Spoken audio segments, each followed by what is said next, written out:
একটু বৃষ্টি হয়েছে আজকে দুপুরবেলা, তো ভাবছি যে আমাদের লাভ ম্যারেজ। বেশিরভাগ লোকই এটাই ভাবে যে আমাদের লাভ।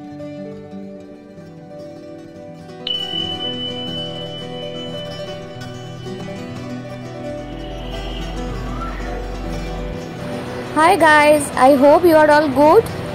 তো আজকে ব্লগটা আমি ইভিনিং থেকেই স্টার্ট করছি। একটু বৃষ্টি হয়েছে আজকে দুপুরবেলা, তো রাস্তাটাও একটুখানি ভেজা ভেজাই আছে, তোমরা দেখতে পাচ্ছ। যদিও ঠান্ডা একদমই পড়েনি। এখানকার তুলসী গাছগুলো অনেক বড় হয়ে গেছে, তোমরা দেখো। আমার শাশুড়ি এগুলো যত্ন নেয়, আমার শাশুড়ি মা। তো গাছগুলো অনেকটাই বড় হয়ে গেছে, তুলসী গাছগুলো। এখানে জবা গাছ আছে, এখানে জবা ফুলও ফোটা আছে, দেখো তোমরা দেখতে পাচ্ছ, ইয়েলো কালারের জবা। আর ওখানে আছে রেড কালারের জবা গাছ। এখান থেকে অতটা দেখা যাচ্ছে না।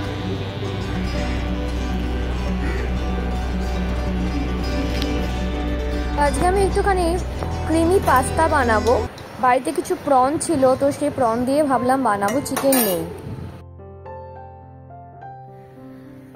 তো এই জাস্ট পাস্তাটা আর কি সেদ্ধ করতে দিয়েছি। আমি ভাবলাম তোমাদের সঙ্গে একটু কথা বলি, মানে মাঝে মধ্যে তোমাদের সঙ্গে কথা বলতেও ভালো লাগে, তো আবার ফিরে এলাম ওই জন্য কথা বলার জন্য। জাস্ট খাওয়ার আগে আমি পাস্তাটা আর কি তখন হোয়াইট সসটা করে নেবো, না হলে তো তোমরা জানো হোয়াইট সসটা আগে থেকে করলে কেমন ঠান্ডা হয়ে গেলে বিচ্ছি লাগে খেতে। তো হোয়াইট সস পাস্তাটা আমি ভালোই করি।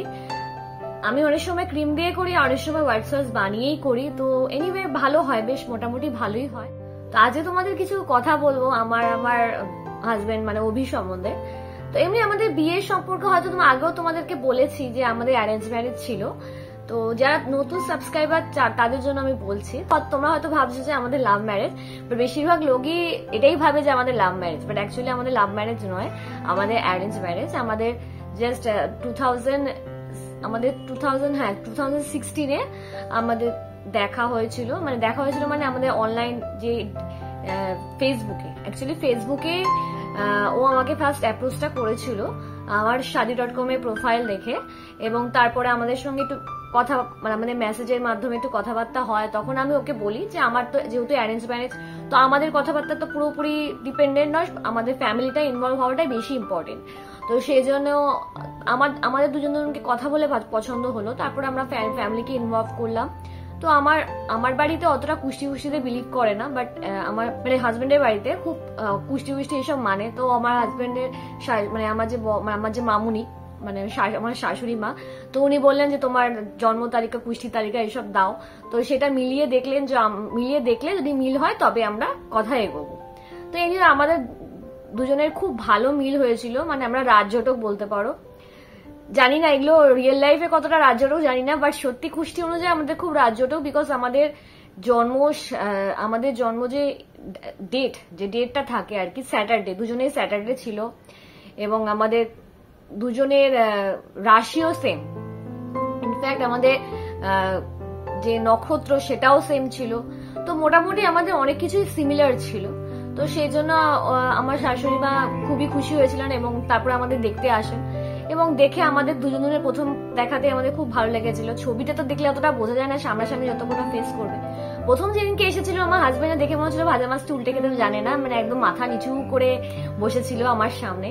বাট এনিওয়ে আমি যখন ভাবলাম একটু লাজুক প্রকৃতির ছেলে, বাট নেক্সট দিন আমরা তারপরে দেখার পর আমাদের পছন্দ হয় দুজনকে। তারপরে ওনার বাড়ি থেকে বলেন যে আমরা রাজি আছি, এবং আমরাও বলি রাজি আছি।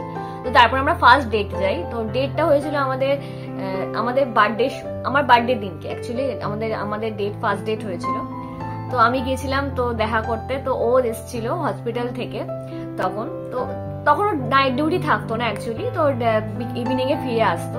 তো যাই হোক আমাদের ইভিনিং এ মিট করি আমরা একটা জায়গায়, মানে একটা মলে। তো যাই হোক আমাদের মধ্যে কথাবার্তা হয়, এবং আমাদের দুজনকে খুব পছন্দ হয়। সেদিনকে আমি অ্যাকচুয়ালি ওর আসল জিনিসটা বুঝতে পারি, যে ও একটুখানি মিমিক্রি করে, আমাকে হাসাবার চেষ্টা করছিল, জলি ভাব, সেদিনকে বুঝতে পারি। কিন্তু প্রথম দিন তো একদম লজ্জায় মাথা গুটিয়ে বসেছিল, এরকম ব্যাপারটা ছিল। আমার ওর কথাবার্তা বলে ওর সম্বন্ধে জেনে অনেক কিছুই বুঝতে পারলাম যে ও কিরকম টাইপের ছেলে। তো এনিওয়ে যাই হোক, তারপরে এরকম ফ্যামিলিও ওর ফ্যামিলি আর ওর ফ্যামিলির কিছু লোক আমাকে দেখতে চেয়েছিল। তো আমরা এখানে এসে আমার মামি, মা, বাবা সবাই মিলে আলাপ করি সবার সাথে, মাসি, এবং তোমরা হয়তো মাসিকে ভিডিওতে দেখেছো আমার, যারা আর কি আমাকে ফলো করো। তো সেই মাসির আমাকে খুব পছন্দ হয়। মাসি তো প্রথম দেখাতেই আমাকে খুব ভালোবেসেছিল, তাই সেই জন্য মাসির একটা ইমপ্রেশন আমার কাছে অন্যরকম। তো যাই হোক, সবার সঙ্গে আমার কথা বলে ভালো লাগে। এবং তারপরে আমাদের ঠিক হয় যে আমাদের 6 মাস পরে আমাদের বিয়ের ডেট ঠিক হয় এবং আমাদের বিয়ে হয়। তারপর 6 মাস বিয়ের আগে আমরা মাঝে মধ্যে দেখা করতাম, বেশিরভাগ আমরা একা না দেখা করে বেশিরভাগ আমরা গ্যাদারিংস, মানে আমার ভাই, দিদি, জামাইবাবু সবার সাথে দেখা করতাম। মানে একা দেখা খুব কমই করেছি। তো সবাই মিলে ঘুরতে যেতাম, এখানে যেতাম, আজকে এখানে ডিনারে যেতাম, আজকে ওখানে যেতাম। তো বেশিরভাগ এটা গ্যাং হিসাবে আমরা বেরিয়েছি। একা একবার কি দুবার গেছিলাম, একবার কেমন গেছিলাম দক্ষিণেশ্বরে।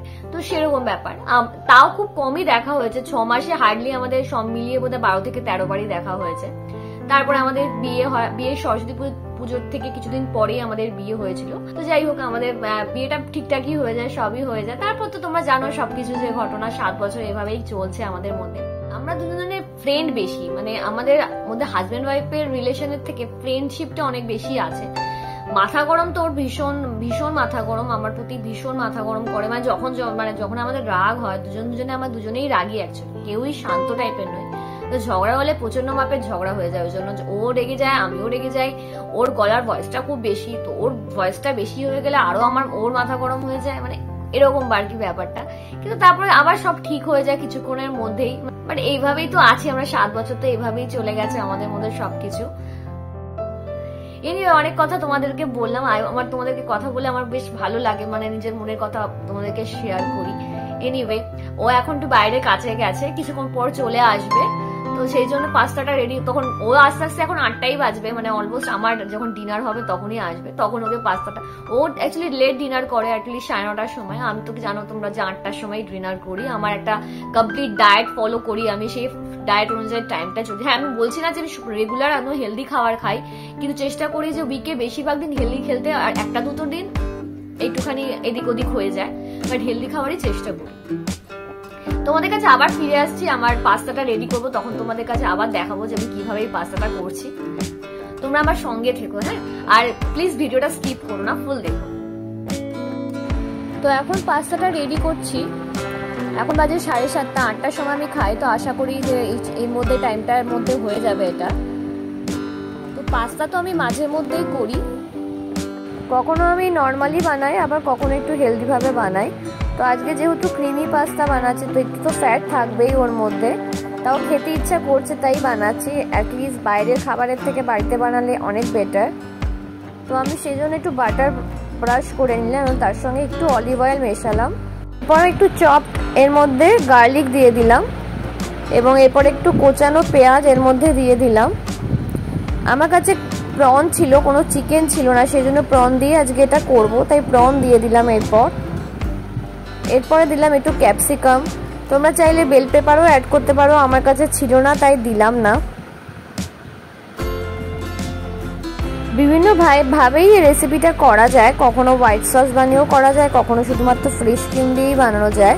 তো আমার কাছে ফ্রেশ ক্রিম অলরেডি বাড়িতে ছিল কেনা, তো তাই ভাবলাম যে ফ্রেশ ক্রিম দিয়ে করবো, তাহলে টাইমটাও সেভ হয়। বিকজ হোয়াইট সস বানাতে একটু টাইম লাগে, আর আমি তো ওটস পাউডারে করি, তো ওটসটাকে সেই গ্রাইন্ড করে আবার ওটাকে পেস্ট করতে হয়, তো সেই জন্য অনেকটাই টাইম যায়। তো ক্রিম থাকলে, ফ্রেশ ক্রিম থাকলে আর কিছু লাগে না। তো এনিওয়ে, আমি এর মধ্যে একটুখানি মিক্সড হার্ব আর গোলমরিচ এর মধ্যে অ্যাড করলাম, তারপরে আমি ফ্রেশ ক্রিমটা দিয়ে দিলাম এবং ভালোভাবে এটাকে মিক্সচার করে একটা চিজ স্লাইস এর মধ্যে দিয়ে দিলাম। তোমরা চাইলে ক্রিম চিজও দিতে পারো। তারপর আমি সেদ্ধ করে রাখা পাস্তাটা এর মধ্যে দিয়ে দিলাম। আমি ম্যাকারনি দিয়ে করছি, তোমরা অন্য ধরনের পাস্তাও ইউজ করতে পারো। একটু নুন কম হয়েছিল, তো লাস্টে অল্প একটু নুন দিলাম জাস্ট। তো এটা এখন রেডি, আমি এখন আমার ডিনারটা সেরে নিচ্ছি, পরে আমার হাজব্যান্ড খাবে। খেতে কিন্তু এটা বেশ ভালো হয়েছিল, বেশ মজার হয়েছিল। বাজে রাত 10টা, তো আমার হাজব্যান্ডের খাওয়াও হয়ে গেছে। তো ওটা আর দেখালাম না তোমাদেরকে, অ্যাকচুয়ালি ও বেশি ভিডিওতে আসতে ভালোবাসে না, তো তোমরা জানো। তো জোর করে অনেক সময় বলি একটুখানি তোলো, ও এত ক্যামেরা ফ্রি নয় অ্যাকচুয়ালি আমার মতো। যাই হোক, এনিওয়ে, যে যার যেটার পছন্দ, তো সবসময় তো ফোর্স করা যায় না। তো সেই জন্য আজকে আমার ব্লগটা আমি এখানেই শেষ করলাম। তো আজকে আমি ইভিনিং দিয়ে স্টার্ট করেছিলাম এবং রাত্রিবেলা এসে শেষ করছি ব্লগটা। আশা করি তোমাদের ভালো লেগেছে এবং আমার কথাবার্তাও ভালো লেগেছে, আমাদের স্টোরিটাও তোমরা শুনলে। যদি ভালো লাগে প্লিজ লাইক করো, সাবস্ক্রাইব করো, আর যারা নিউ মেম্বার আছো প্লিজ সাবস্ক্রাইব করো, আর যারা অলরেডি সাবস্ক্রাইব করেছো তাদেরকে অনেক অনেক থ্যাংক ইউ। আমি নিশ্চয়ই আবার একটা নতুন ব্লগ নিয়ে তোমাদের কাছে খুব তাড়াতাড়ি ফিরে আসবো। তোমরা তো জানো আমি একদিন অন্তর অন্তরই ব্লগ শেয়ার করি, আর তোমরা যদি দেখো আমার খুবই ভালো লাগে, আর কমেন্টস যদি পাই তো আরো বেশি ভালো লাগে। তোমাদের কমেন্টস পড়তে আমার খুবই ভালো লাগে। তো আজকের ব্লগটা আমি এখানেই শেষ করছি। তাহলে তোমরা সবাই ভালো থেকো, আমিও আশা করি ভালো থাকবো, ভালো থাকার চেষ্টা করবো। তো আজকের মতো আসছি, টাটা।